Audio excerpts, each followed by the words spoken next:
you can even watch back. Giving players all the props or put them on blast. We don't give no hot takes, only talk facts. We're giving all our devotion, riding high on this wave of emotion.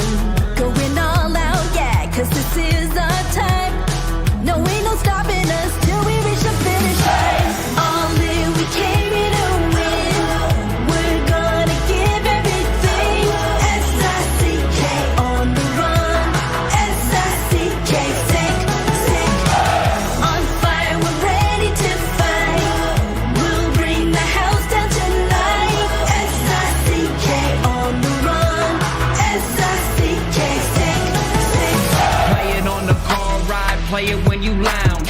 X and O, you know that we can hold it down. Shout out to my man Sammy, got it off the ground. And to all the listeners tuned in right now, got debates, analysis, and speculation. This is sports talk for the new generation. You know where to find us, got a reputation. Sick Podcast, your #1 sports destination. Giving all our devotion, riding high on this wave of emotion. Going all out, yeah, cause this is our time. No, ain't no stopping us till we reach the finish line. All in, we came here to win. We're gonna give everything. S-I-C-K on the run. S-I-C-K, sick, sick. On fire, we're ready to fight. We'll bring the house down tonight. S-I-C-K on the run. S-I-C-K, sick, sick. S-I-C-K, it's the sickest podcast. Tune in for the audio, or you can even watch back. Giving players all the props or put them on blast. We don't give no hot takes, only talk back. S-I-C-K, S-I-C-K, S-I-C-K, S-I-C-K, S-I-C-K, S-I-C-K, S-I-C-K. all in, we came here to win. We're gonna give everything. S-I-C-K on the run. S-I-C-K, sick, sick. S-I-C-K, it's the sickest podcast. Tune in for the audio, or you can even watch back. Giving players all the props or put them on blast. We don't give no hot takes, only talk facts. We're giving all our devotion, riding high on this wave of emotion. Going all out, yeah, cause this is our time. No, ain't no stopping us till we reach the finish line. All in, we came here to win. We're gonna give everything. S-I-C-K on the run. S-I-C-K, sick, sick. On fire, we're ready to fight. We'll bring the house down tonight. S-I-C-K on the run. S-I-C-K, sick, sick. Play it on the car ride, play it when you lounge. X and O, you know that we can hold it down. Shout out to my man Sammy, got it off the ground. And to all the listeners tuned in right now, got debates, analysis, and speculation. This is sports talk for the new generation. You know where to find us, got a reputation. Sick Podcast, your #1 sports destination. Giving all our devotion, riding high on this wave of emotion. Going all out, yeah, cause this is our time. No, ain't no stopping us till we reach the finish line. All in, we came here to win. We're gonna give everything. S-I-C-K on the run. S-I-C-K, sick, sick. On fire, we're ready to fight. We'll bring the house down tonight. S-I-C-K on the run. S-I-C-K, sick, sick.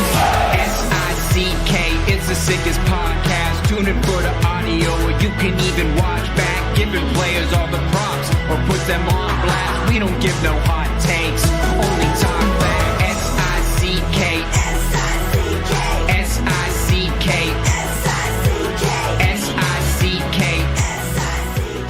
S-I-C-K. Turn up your volume. Because you're about to listen to The Sick Podcast.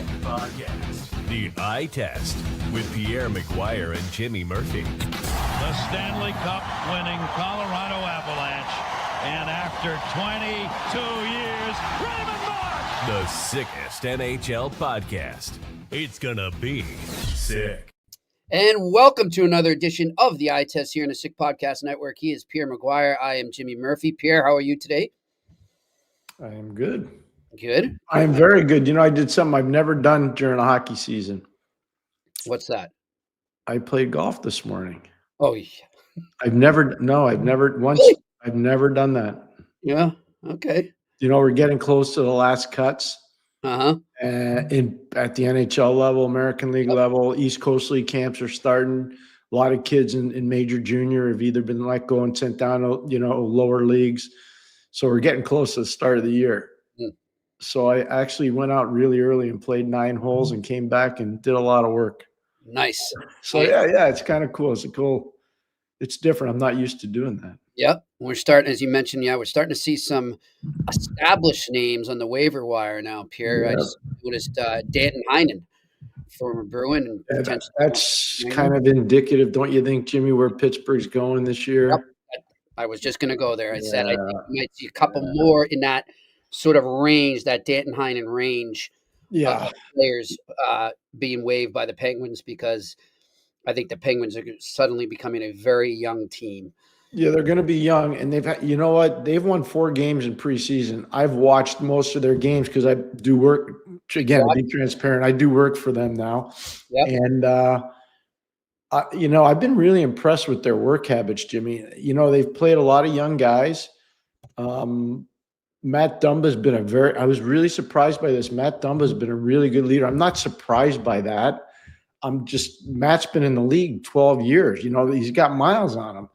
And so he's done a nice job there. In the last couple games I've watched them play, he's been really good for them. Goaltending's been a lot better for them, which is good. But yeah, Danton Heinen, I was a little surprised Danton Heinen would have been exposed on waivers. Very surprised. Who's the player? There he is. Our good friend Josh Yohe has been talking about him a lot on Twitter. Ben Kindle, Pierre. He's our first-round pick from this year. He's a kid from out west in the Western Hockey League, Calgary. He's been electrifying. He's 5'10". Yep. He might be 180 pounds, Jimmy. I'm going to say maybe a little less, but I'm going to go more high than low on him. He's dominant with the puck. He's got really good in confined area. He's got good escapability. He makes things happen. He makes the players around him better. But here's my cautionary note. Mm-hmm. I'll never forget talking about this. Mathieu Darche. Oh, yes. And I said, Jimmy, I know he's had a great camp, but physically he's not ready for this. You're seeing a little parallel there. And they're similar players. Okay. So best bet, put it now. Is he, excuse me for not knowing, is he World Junior, Canadian. Yeah. Okay. Go back to juniors. You know what? I'd keep him up for 9 games. Just to give him a taste, yeah. Give him a little taste. So he's also ready to go to World Junior and dominate. Okay. And the other thing that's really important here, you get to see Sidney Crosby, Geno Malkin, Brian Rust, and Christopher Letang prepare for NHL games. Yeah. That's worth a lot.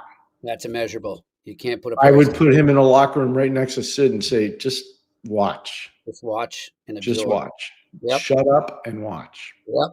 Exactly. Hawk when spoken to. Exactly. As I like to do sometimes in the presence of you, and furthermore in the presence of Scotty Bowman. Yes. Had a great talk with the coach today. I know. I was just going to say that. Yeah. He's doing okay. Oh, he's doing fantastic. He's getting ready. He's going into the Pittsburgh Penguin Hall of Fame. Yep. Ronnie Francis is going with him. Our great friend Kevin Stevens, I couldn't be more proud of Kevin, is going in there. Eddie Johnston is going in there. Okay. And did I say Ronnie? Yeah. Ronnie, Kevin, Scotty, and Eddie. Yeah, those are the guys going in. That is in December, Pierre? No, it's coming up soon. Oh, it's going to be right after the get-go. Pretty soon, yeah, it's coming up.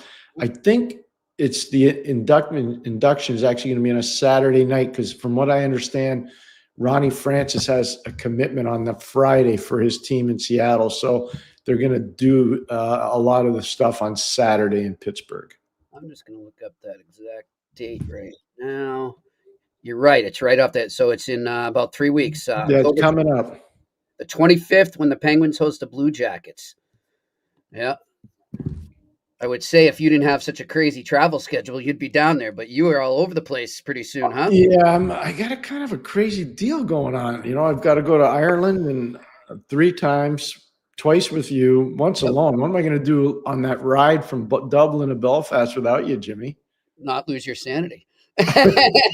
Like you would if I was with you. But I'll be doing the show from over there Yep. when I go over at the end of October. We'll see where my son Ryan is playing. After camps are over, I'm going to try to go out before I go over to Europe. I'm going to go try to catch a couple of his games, and then I'll go over. So it's kind of a hectic schedule right now. Pierre, another big signing in the NHL. 2 signings. Oh boy, the one though from Anaheim. Yes, Jackson LaCombe. Interesting one there, Pierre. 8 years, $72 million, $9 million cap hit. After you informed me of it, I was in the car, remember, and I got a call from a scout. And same thing. He was telling me about it, and I said, "Are you surprised, Dad?" And he said, "It's all analytics. That contract. Go check it out." And sure enough, when I got back quick, I had a chance to peek at the analytics side. He's very good analytically, but as this scout said, is the balance there enough to justify that contract? We will see. But he was a little surprised as well. It's an analytic contract. Yep. But I will say this, because I saw Jackson play a lot at Minnesota. He was a really good player there. Brock Faber was one of his teammates there. Brock was obviously outstanding. And one of the things that stood out, Matthew Nyes was there too, by the way, when Jackson LaCombe was at Minnesota. One of the things that stood out about LaCombe is his size and his skating. He's an elite skater, and he's got, at 6'2", over 200 pounds. He's a big kid. So that's a positive. You can always work with somebody like that. I think the number's a little high. I don't know if he's a number 1 power play guy. I don't even know if he's a number 2 power play guy. He did get a lot of assists in college, and he had a great offensive year last year on a bad Ducks team. Mm-hmm. But the number's a little high. 24. I'm wondering, Pierre, do you think because of the age, they just bought off about 4 years of free agency? They bought up free agency. That's exactly what that's what they did. That's what they did. That's what they did. Look at it's the same with Luke Hughes. Mm-hmm. Luke Hughes. The compromise was we don't want 8, we want 7. Right. So they said, okay, well, we'll give you 7, but you're going to take X. You're not getting 9. Yeah. You know what I mean? Yeah. So they kind of worked it all out. That being said, I would love to be Sean Coffey right now. Yes. That's Lane Hudson's agent with Peter McTavish. I would really like to be that. What a Christmas season those guys are going to have. They are. And, it's going to be that's what everyone does every time we see one of these contracts. Everyone's bringing up Lane Hudson right now. But I want to bring up the other signing of a defenseman today because I love seeing this. We talk about it nonstop over the past couple of weeks, how important pro scouting is. Mm-hmm. Mikula on the Florida Panthers. $5 million. It's a great deal. $40 million, perfect deal. Perfect. And think about where he came from to now. With no taxes. Yeah, think about it. That's the result of hard work by the player and great scouting by the Florida Panthers. St. Louis missed on him. New York Rangers missed on him. Florida Panthers hit a home run. It's what we talk about all the time on this show. Yep. Pro scouting matters so much. Mm-hmm. You need the art of pro scouting is when a guy's trending up, when a guy's trending down, or when a guy has no identity at all as a player. And if you can't do those things, identify those 3 things as a pro scout, you got no future in the business. Exactly. And most guys that are doing the job, they can't do it. Mm-hmm. That's why there's so many mistakes made free agency day. Yeah, it's true. And that's why, I think as you did when you were coming up the ranks, Pierre, I think it's important for scouts, younger ones specifically, find a Scotty Bowman, find a Pierre McGuire in the press box, get to know those guys, pick their brains and learn. Jimmy, today I'm 50, but I can never be too young to have a mentor to learn. No, look, I'm 64 and I still go to my chief mentor almost every day with Scotty. Yeah. And he's so excited about this thing in Pittsburgh, and I don't blame him, and he's won everything everywhere. And one of the cool things that he shared with me, and I hope he's not mad because I know he watches all the shows. So Scotty, if you're mad at me, you can call me later. One of the cool things that he shared with me, and I hope he's not mad because I know he watches all the shows. So Scotty, if you're mad at me, you can call me later. There's a film documentary group that's doing a documentary of Scotty Bowman and on his life. Oh, with that's film. awesome. And so we were talking about that today. And I just said, I'm just so happy for you and your family that all this stuff is happening right now to get it done and to keep it alive. It's really exciting. It's exciting. But we're talking about players today, Jimmy. Yep. And for the life of me, like I know a lot of coaches call him. I don't get why GMs just don't have him on speed dial and say, hey, what do you think of this guy? Hey, what do you think of that guy? He would never say a word to anybody that he was talking to them. Yeah. But nobody does. I do, but I mean, that's and I want to share it all with our people, the people. Right. I know, because we can see how excited you are when you come off because his passion is overwhelming. I know. It just screams right through the screen. Yeah. Like we were roommates, man. It's amazing to think about. That's great. It's great. Yeah, it's true. I remember having a conversation with Cam Neely way back, and and I'm pretty sure he still has the same relationship with him now, but he was kind of like that with Harry Sinden. For sure he was, for sure. And that's a guy to pick. Hey, listen, we're going to switch gears in a bit here. We got right now he is ready to go. We're going to talk some New York Islanders with our good friend Chris Botta joining us here on the Eye Test on the Sick Podcast Network. Mr. Botta, how was your off season, my friend? It has been fantastic. I'm using the present tense because I'm not there for the season yet. I'm grateful for this opportunity. I hope you'll deal with me as I shake off the rust. I'm sure you guys do. That's what the preseason's for. There's no rust on you. Rust never sleeps. Really great to see you, Pierre. Congrats on Pittsburgh and doing that. I'm very happy to. Thank you, my friend. Thank you. Yeah, it's nice to be back with my hockey family, so to speak. Definitely. And it's a good place to be. Hey, Chris, I got a question for you. Mm-hmm. If you were involved with the PR of the New York Islanders, would you be so out front on every single daily issue, or would you kind of step back a little bit? You mean like today? Like any day.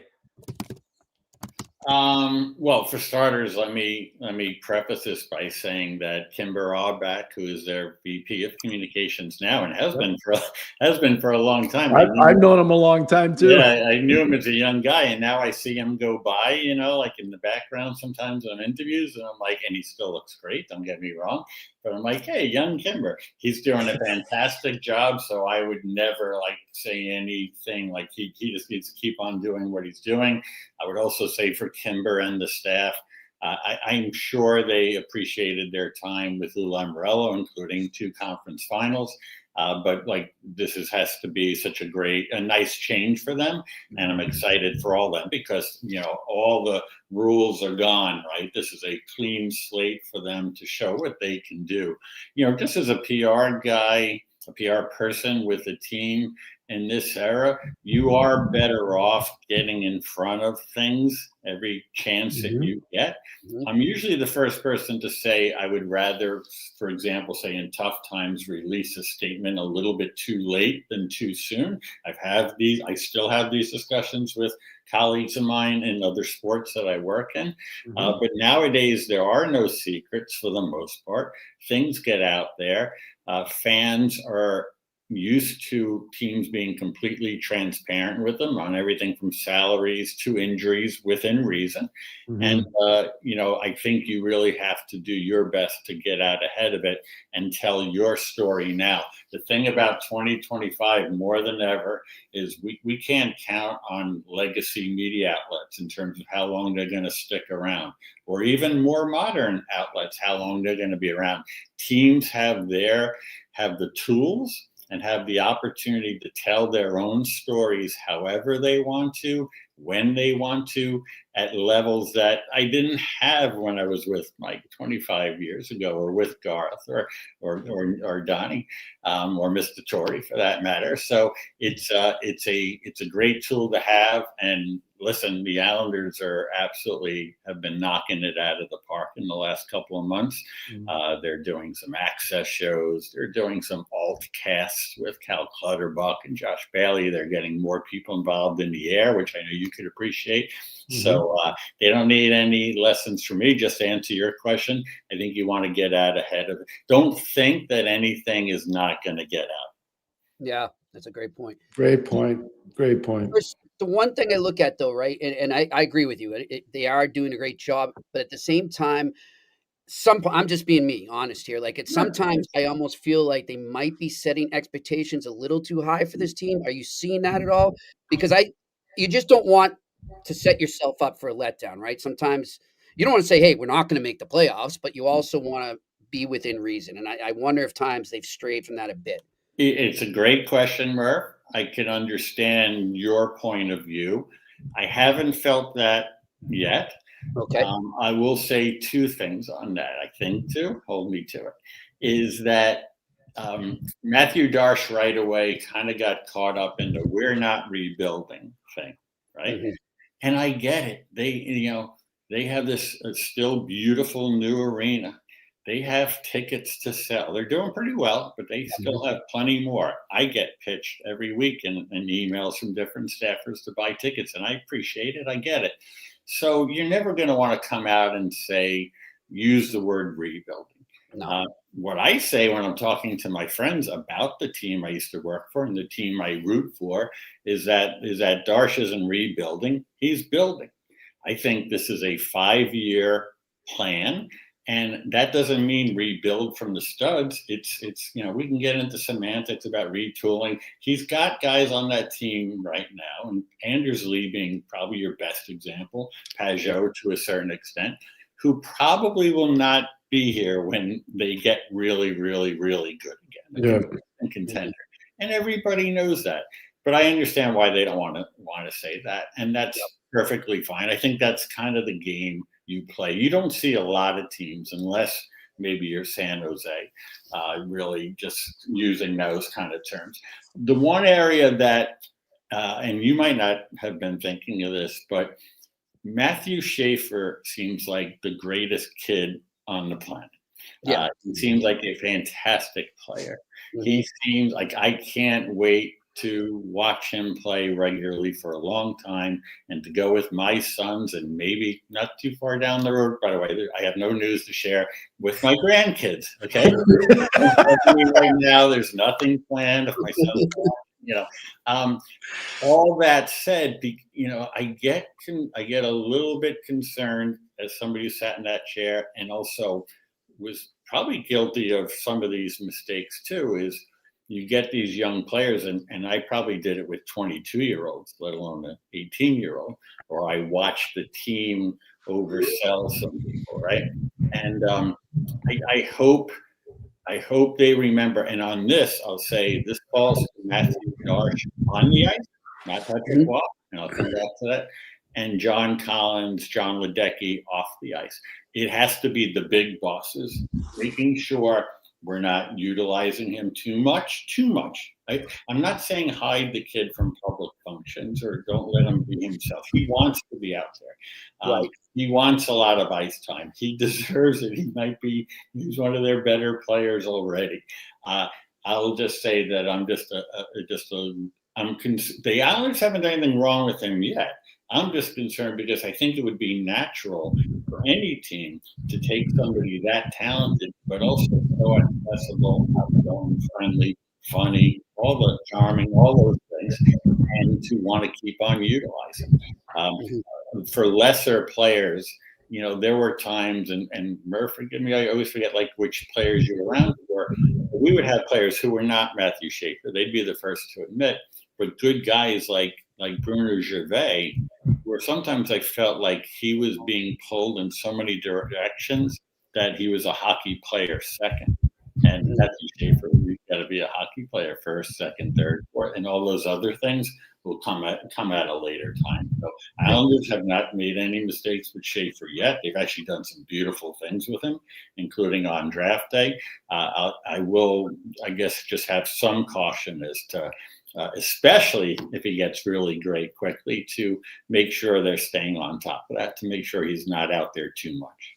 Gotcha. Who's best in the tri-state area? New Jersey, New York Rangers, or New York Islanders? Well, New Jersey should be, and so I'll say New Jersey. I actually don't think it's too close on paper, but that doesn't mean they're going to be, right? Like we've seen this with Jersey falling short recently.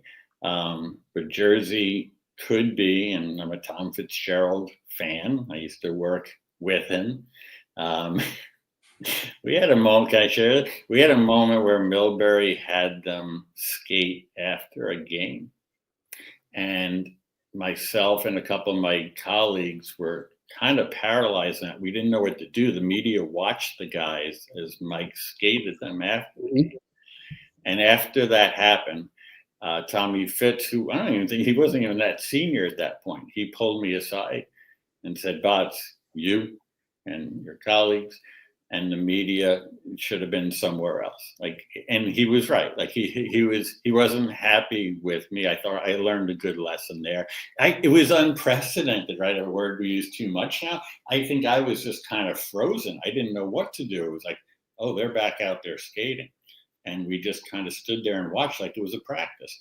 And Right. I always remember Fitz doing that and thinking this guy's a leader, and to think that he's a GM now of this good team. So I'm rooting for him. I think Jersey's the best. Rangers, Islanders, man, I think it's pretty wide open as to how either of those teams could do. Like Jersey should make the playoffs. It would be a colossal disappointment if they don't for them. Islanders, Rangers, I think can go either way. Patrick, what do you do? Where do you have him, Pierre? Oh, I've got them above both teams, the Devils. Pierre? I have the Devils being the best team in the tri-state area, and my concern, and I'll tell you right now, I think the Rangers have probably the best coaching staff in the league. I mean that. With Sullivan and with Sacco and with David Quinn, you got three guys that have been head coaches in the National Hockey League as two as assistants, and I don't think they've done enough work this summer. I think they left players on the board. I don't think their defense is as good as they think it is. I'm talking about the Rangers, and the expectation there has got to be high. And I don't know if they're going to measure up to the expectation because I don't know how deep they are. Yeah. Oh, well, they're not. So that's what I'm saying. I'm not trying to be mean because I feel like they need a lot of things to go right for them to deliver as their fans and the city expects them to. And I think you guys are a work in progress. And Mike, my biggest concern for the Islanders is the fans have to be patient because I don't think the team's as good as some of the stuff that's being said about them. And it looks like they're almost greasing the skids for Patrick. And they got to be patient on that. You know why I think some of the media are saying, you know what, they're going to be a surprise team or they're going to make the playoffs. Here's my 2 cents. PR guy psychoanalysis set. They've been so freaking wrong about the Islanders so much the last few years. They were supposed to stink, and they made the conference finals 2 years in a row. They lose to Tavares, they get better, right? Then, now they're the gritty guys, and then last year So I think they're just scared. I think they're just scared of predicting Giannis, and I say that with nothing but love in my heart. That's true. I think they really don't know what to say. As for the Islanders themselves, I don't think they're pumping themselves up. They're a really unique team this very moment because they present because of Schaefer. Because they had that first pick and we know they won the lottery, but because of that, it's like, oh, that's the team that had the first overall pick. We just assume those teams stink, right? But because of the crazy lottery odds against all odds win, they're this hybrid of what you would think of a San Jose, but they're really in the middle kind of team. So I can go either way. I have as a fan, as a former employee, as an observer, I actually have a very rare, chill approach to this season and probably the next couple. This is Darche's opportunity. He gets a clean slate. I agree with that. I just want to see my only bar is that every move that is made, it is with them eventually becoming that perennial contender, a real contender, not a Band-Aid here, not, I don't even buy this, the guys have worked really hard, I'm going to make that little addition so they can get the last wild card spot. I don't think most of the fans want that anymore. I want to see a team built, which is why, like, the Dobson deal, you would ask me about Dobson, early in 20. You nailed that, by the way. I want to give Chris credit where credit's due. Chris nailed that. Well, I appreciate it. I mean, what I also would have said was, like, all things being equal, I think he's a guy worth trying to keep. Darche went through the process with the agent. He says it was amicable with the agent and with the player, and that there's no hard feelings. He took it down the road as far as he could take it, and then he got the best he could for him. Those two kids, Eklund, Aitchison, certainly Schaefer being the obvious one. Like, again, there's the hybrid. There's this team that's in the middle, but they have 2 first-round picks that they just took. They have Schaefer. They have 3 first-round picks. They have Cal Ritchie. They have a couple more picks coming up next year. This is if I'm Mathieu Darche for a first GM job, and I suspect he'll be GM of this team for 5, 10, maybe longer years, this is a really great opportunity. I agree. To not only make a team great, and not that he'd ever make this about himself, but to really, like, show what you could do. He has a lot of tools in front of him. The best part about it, Jimmy, what Chris just said, I couldn't agree more with everything. They're in one of the worst divisions in all of hockey. There is that too. It's unbelievable how mediocre that division is going to be this year. And it could tail back because some of the other teams are older that are going to be at the top of the food chain. Yeah, that's why they will be in this playoff race. But that goes back to my move that I don't want a little in more the mix. So here, I got to ask you this, Chris, because I have this theory. If you don't score 250 goals, you don't get in the playoffs. You got to score 250. So last year, there were 5 teams that made it from the Atlantic, 3 that made it from the Metro. 3 of the 8 teams that made it in the Eastern Conference, they all scored let's put it this way. 5 of the 8 scored over 250. 3 did not, but they were all over 240. So they were close enough. I don't think the Islanders can score 250 goals. I don't think they can average 3 goals a game.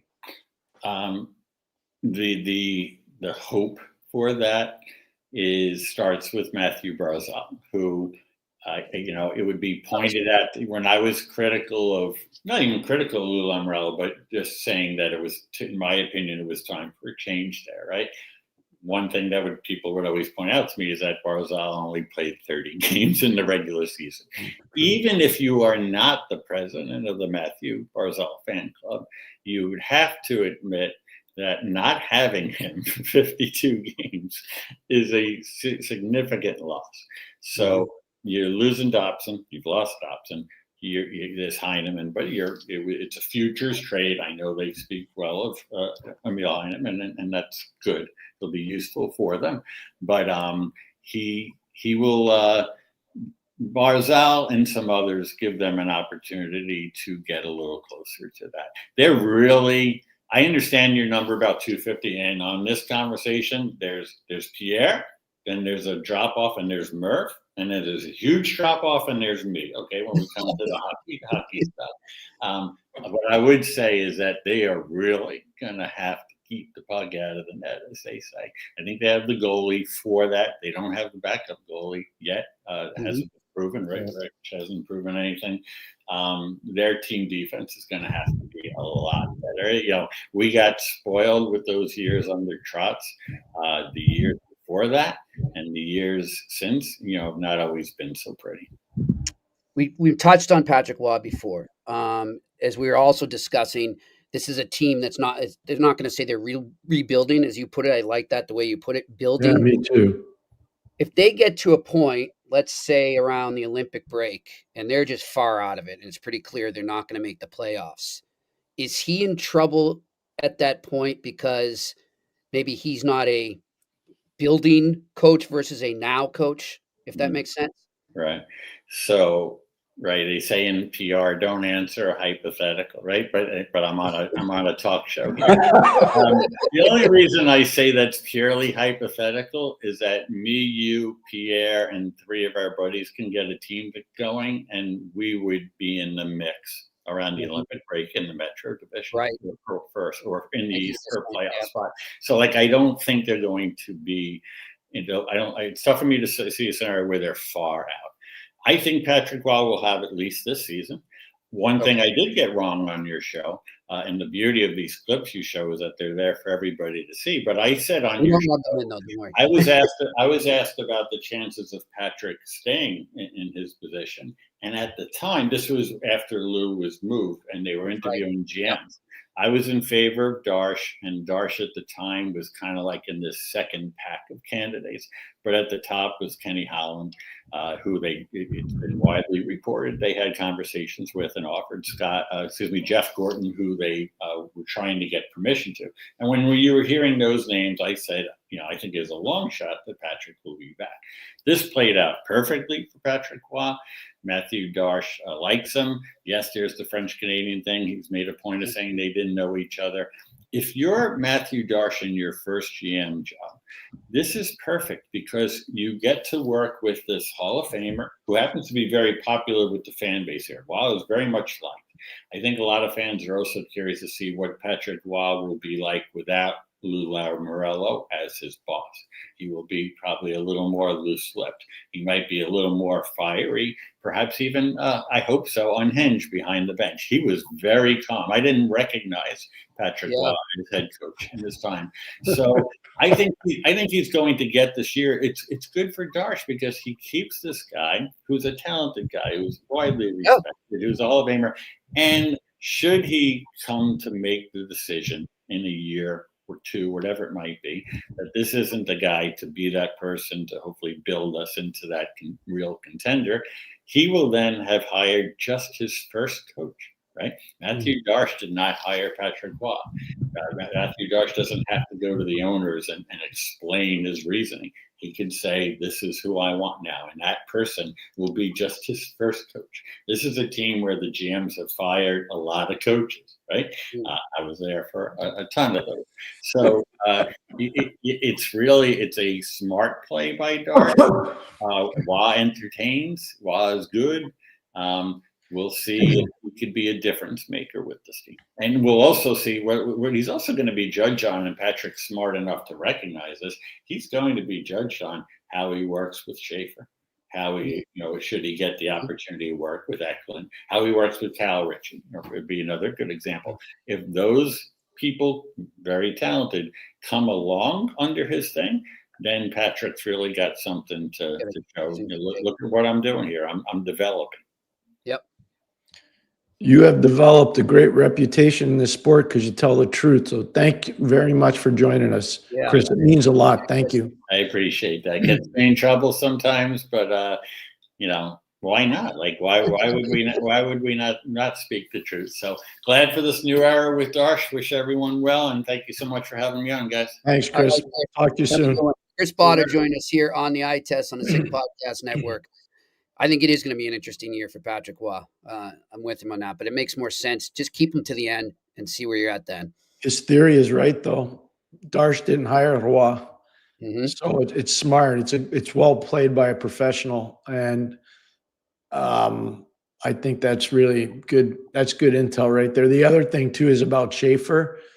I know we talked about Schaefer a lot. Yeah, he seems to be on the same page as us. Don't overhype the kid. They can't. They just tap it down just a little. Yeah. He's special, and he's going to be special for a long time. You don't need him to be special in year one. You need him to be special in year 3, 4, 5, 6, 7, 8, 9.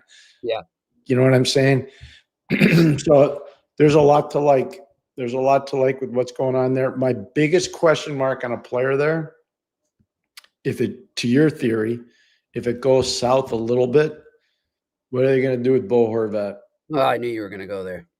What are they going to do? Because there's value. He's got serious value. Look at all the teams looking for second-line centers. Yep. And Pierre, the immediate counter to that will be, but look, you're locked in for after this season, 1, 2, 3, 4 seasons after this season at 8.5. But as you just said, there's great value to him with experience. Teams a lot of people need 2 Cs. And also, Pierre, 8.5 isn't looking that bad anymore with the contracts. And I mean, no disrespect. Jackson LaCombe just signed for $9 million. Yeah. I mean, look, Bo Horvat's going to always out. I'd say you're not, like 3 years ago, say that's too much. But now I'm like, well, that's a deal now. If he performs to his capability. I think so. And he's only 30. Sometimes I feel like he's way older than that. No, because he's been in the league forever. But yeah, he Yeah. is only 30. He's still got 5 or 6 years left in him, unless Yeah. something bad happens to him. But no, so that's my biggest question about their team. Like the Patrick stuff, I thought Chris Botta handled it really well. My biggest question is if they are falling out of it, what do they do with Bo Horvat? Because the value for him, they're not trading Barzell. No. Barzell's part of this repackaging of the team. They're not moving him. But Bo Horvat's not an Islander. Bo Horvat's a Vancouver Canuck. There's a big difference. Yep. And, hypothetically speaking, if a team like Montreal or somebody else still needs that 2C at that point in the season, who knows? We shall see. That's a good call, Pierre. What's the biggest thing this year, Jimmy? Don't look at coaches and players. Look at owners, GMs, and pro scouts. Yep. It's going to be huge. They're going to this year of all the years, those people will decide whether their teams win or lose because the parity is crazy. It's really crazy, especially in that division. All right, let's get to our sponsors. And by the way, Pierre, you know what? I'm not going to bring it up yet. It's going to probably come up in the questions, but if it doesn't, we'll touch on it in the end. The whole ESPN thing last night. Ben McDonald, I do want to get your take on that, but let's see if it's brought up in the questions, and if not, then you and I will address it. All right, let's tell you about our wonderful sponsor, Vago Italian, up in Montreal. You got to get there. If you're in Montreal, you live there, if you're visiting, go over there. This is a Montreal institution. They've been open for 23 years. Longevity, folks. Not many restaurants are open that long. Private dining rooms for all occasions, birthdays, engagements, corporate meetings. They've got it. Plenty of free parking after 6. Open Monday to Saturday evenings and lunch Tuesday to Friday. Fresh quality ingredients, old world Italian classics and new Italian. Come see Tommaso, most popular man in Westmount. He'll be the man to greet you at the front of the house. For reservations, call 514-846-1414, 514-846-1414, and they are at 1336 Green Avenue in the Westmount neighborhood of Montreal. And, of course, our other sponsor, Betway. You can still go all the way with Betway, and we sign up for new membership with the QR code right in front of you there or in the members section on the website. You can get $200 credit back on your first bet, even if you lose. So go over there right now. As I've been saying, baseball playoffs are going. 3 game threes, 3 do or dies, Pierre, today. One's already underway. Detroit, Cleveland, 1-1 in the 5th. And then we've got, who's the other one? Padres, Cubs, and then, of course, the Red Sox, Yankees. You're not watching that, are you, Jimmy? You're not going to watch I won't that. I'm going to watch like some I'll cover you on the hockey side of things tonight. And that will be a gem. Interesting matchup, though. Yeah, the pitcher from the Yankees, now I'm going to forget his name, but he is from Boston. What a dream that must be, going against the Red Sox in a do or die, being from Boston. So check out all the odds for that. Thursday night football tonight. College football is kicking in, and, of course, all the preseason hockey. Make sure when you're looking at the preseason to look at the rosters, of course, because it is preseason, and some teams are playing their AHL lineups tonight. So be careful. And some are playing them on Saturday night. Yes, that would be the Ottawa Senators. Oh boy. Little fishy. I can't wait to hear that story. I wonder if they got a little call from people on that, but we'll see. All right, let's get to the Q&A. What do we got? Gabriel Lamb. What's up, Gabe? I was going to ask you guys about that situation with ESPN. Well, there we go. Right off the top, we can get into it. So last night, Ben McDonald, former ball player, came up in the Orioles system. He's now an analyst for ESPN. The play-by-play announcer, sorry, escapes my name right now, but they were just teeing up, the openers next week on ESPN. They've got a triple header to open a season. Of course, ESPN being a broadcast partner of the NHL. And he asked him, will you be watching? And Ben McDonald said no. And then he kind of just said, okay, I'm going to let this guy save himself. So he delivered him a softball again to promote hockey on ESPN. And he doubled down and he said, why would I watch that? I don't have any interest in hockey and all that. And he just kind of really went off on hockey and the NHL. Pierre, as we've been talking, he has now addressed his comments and said that I did not realize that ESPN had the hockey contract. That's a really good analyst. He was a hell of a pitcher, though. He played at LSU. I lived in Baton Rouge and coached St. Louis's farm team there for a year. Yeah. Baseball's big at LSU. Like yeah. those guys, they rival the football team. I'm just telling you, in He football. was tight with Mike Messina. I remember Mike Messina Yeah, talking. so I'm just, it's disappointing. I would see. I don't watch a lot of other sports because I really try to fine tune the hockey part of it. But I try to give credit where credit's due. Like if I see a great basketball game, I'll say it. If I see a great, like the Ryder Cup to me was awesome the other day. Right. The presentation of the Ryder Cup by NBC was outstanding. Dan Hicks and his whole team were phenomenal. Tommy Roy in the truck, who used to do some hockey with us, just great production. When I see a football game, like I text Kenny Albert all the time when I'm watching him do a football game. He was my partner for 16 years, he and Doc Emmerich. So I would never say that about another sport. And Jimmy, I've talked to you both on the air and off the air. Why would he do that? Like, is he that mean? Yeah. I don't know. And how can he not know? Like, I'm going to tell you, if I were his superior at ESPN, I'm like, you're coming in every day and we're doing remedial work on all the properties that we own. Because if you don't know them, shame on you. I'm sorry, Pierre. I don't think he had to know. I mean, the graphics right in front of him, it was up as the first question was asked. Then when his partner gave him a chance to redeem himself, he still doubled down with the graphics right in front of him, showing him. Come on. It's not appropriate. I'm sure that Commissioner Bettman wasn't happy, but he'll be a gentleman about it. He won't say anything publicly. I'm sure Bill Daly, same thing. Those guys know. Everybody's watching, and it's just unfortunate. I'm watching the playoff baseball this afternoon before I came on with you. I'm not going to lie to you because there's no hockey on. I'm just telling you. I mean, if there was a hockey game on, I might have it split screen. Yeah. But there's no hockey on right now. Right. And, Pierre, there's some sports that are popular that I don't like. I'm not a fan of at all, but I'm not going to come out publicly and trash it just out of respect. That's what I guess it's just learning from being in the media, I guess. We've had. Oh, we lost your sound, Pierre. We've had so many discussions about how to carry yourself as a hockey professional or just as a professional in athletics.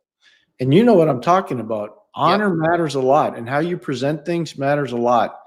And you shouldn't be downplaying anybody. Anybody that's made it to the highest level, they deserve some credit. They deserve some respect. And our players in the National Hockey League deserve a lot of respect. Regardless if they're fourth liners or superstars. Dude, today's a heartbreaking day for a lot of kids. I'm just telling you, nobody's going to cover it on the national stage. A lot of kids got whacked in the AHL today. A lot of guys got whacked from the NHL to the AHL. And then those guys go get whacked in the AHL and they go to the East Coast League. And then guys from the East Coast League get whacked and they go to the Federal League or the Southern Professional League. It's hard, man. Yeah. I don't think people realize how hard it is just to make a roster. How about if you're at the end of your career and you just got that news? That's tough. I've had to do that a couple times with guys. It's not easy. It's hard to do. It's really hard to do. All right, let's go to the next question. What do we have? Oh, Vlad giving us a nice $10 donation. I appreciate it, Vlad. We're gonna be able to tip those servers and bartenders at Vago. We'll tip them well now with that tip jar that we have collecting here. Are the third and fourth line Montreal lines good enough for a Stanley Cup contender? If not, how far off are we, and what would it take to get there? Thanks for the great podcast. Thank you, Vlad. First of all, Vlad, thank you so much. It really means a lot to us. Secondly, I do think their third and fourth lines are actually good enough. My biggest concern, and Jimmy knows, it's the second center. I'm not the only person that's felt this way, but I felt this way for a long time. They're deep enough in goal. They're deep enough with their prospect pool. They have assets, organizational assets that they can trade away to make themselves better if they need to do something at the trade deadline. So they've done a lot of great things. Jeff Gorton and Kent Hughes and Nicky Bobroff and Marty Lapointe, all those guys have done it, and all the scouts there. They've done a great job. So I do think the third and fourth lines are good enough to be in a cup run. I really do. But we'll see what happens with the second group. Demidov's a superstar, by the way. He's going to be a superstar. I like, too, what you said the other day, Pierre. Who did they put together there? Anderson and what you said, this is an identity line. Yeah, Jack Eye, Evans, and Anderson. Yeah. And I like the thinking there. They're trying to build one of those. They're trying to figure that out because they saw every team. What happens when you get eliminated in the playoffs, you watch the tape. Yep. You don't watch it all in one thing. You take the summer to digest it so you get some of the emotional energy out of the balloon.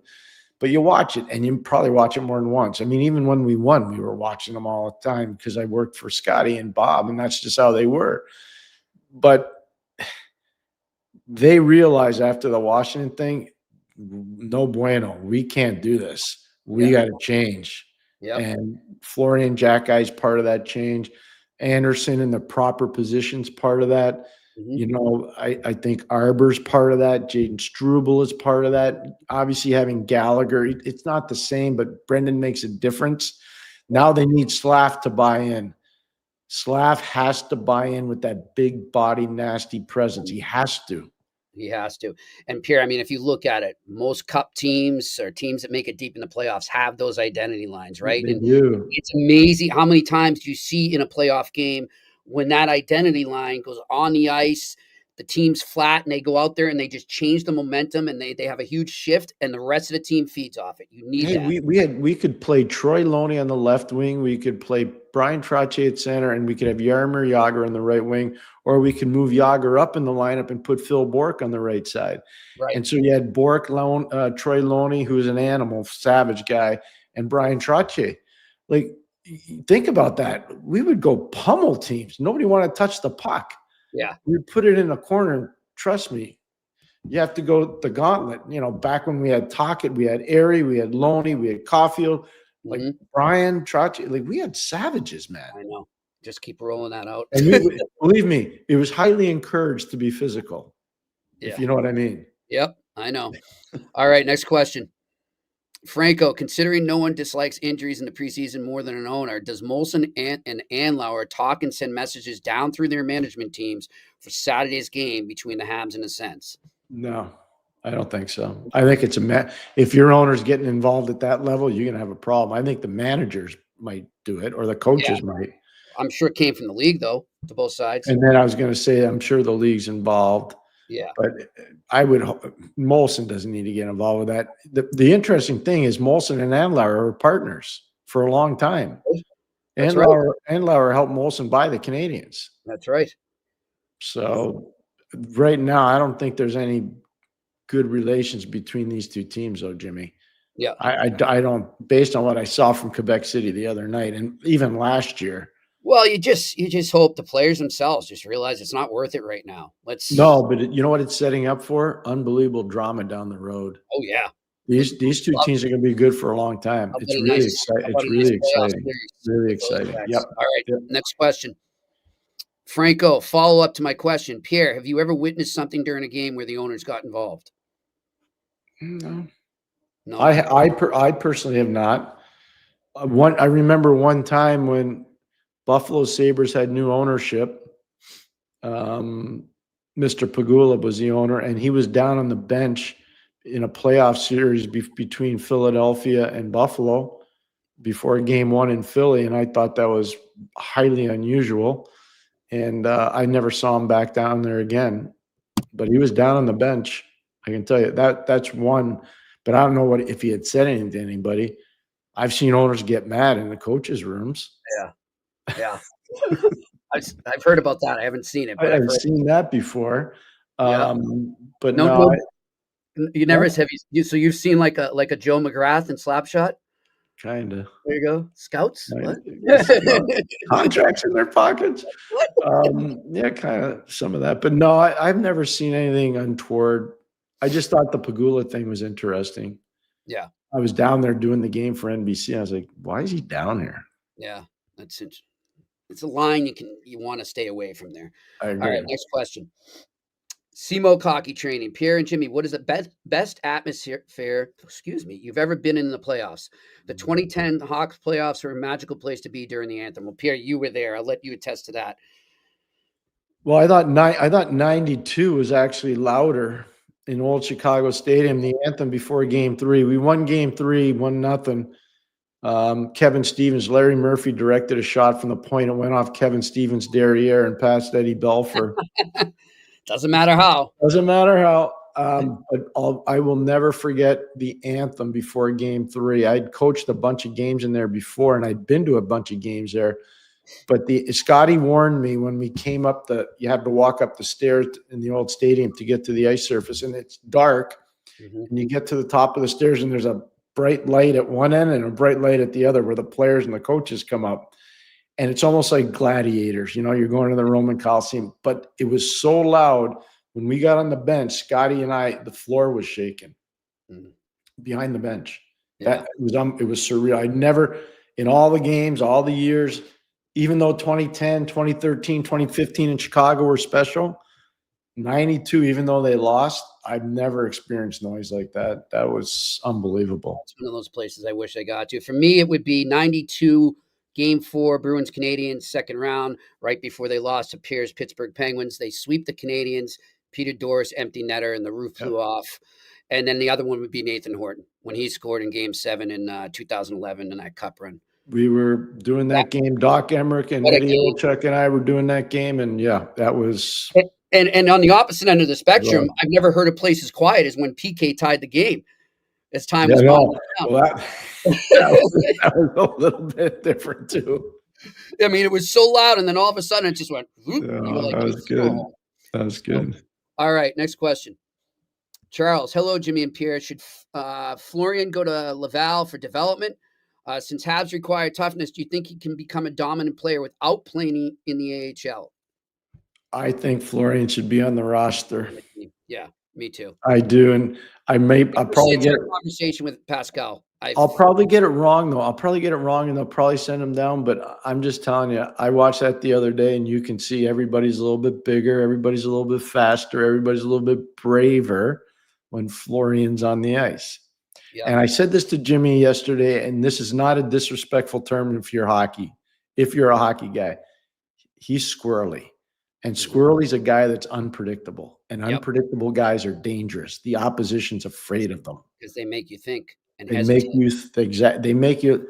Should I really go to that puck first? Is this guy just going to cave my head in when I get there? Right. You don't know, and those guys are valuable as long as you can control them as a coaching staff, and I think they can. All right, next question.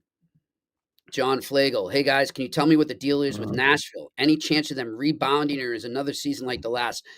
Interesting, Pierre. That's a great question because I was kind of thinking that yesterday. Like, nobody's talking about them right now, which I think they love probably. The only thing people are saying is I think Travis Yost going there was a good pickup. Or Tyson Jost, Tyson Jost going there from Carolina on waivers. I know Brindamore was not happy that they lost him. Brindamore wanted to keep him in Carolina. So I don't know. The truth is that I think Nashville's kind of trying to find out what they are as a team right now. They really do. All right, next question. Burdell, GMs are handing out major deals based largely on potentials to players like Nazar, Luke Hughes, even Jackson LaCombe. Do you see players living up to their contracts, or will the trend die? I think the trend's going to die. I do too. I do. I think the trend's going to die. It goes back to what Pierre and I have been trying to tell everyone. Not every team can go to the cap, and there's going to be more and more. Here's the exercise I'd like to present to everybody because I did it with Jimmy the other day, and it's so you can get your eyeballs and your mind wrapped around this.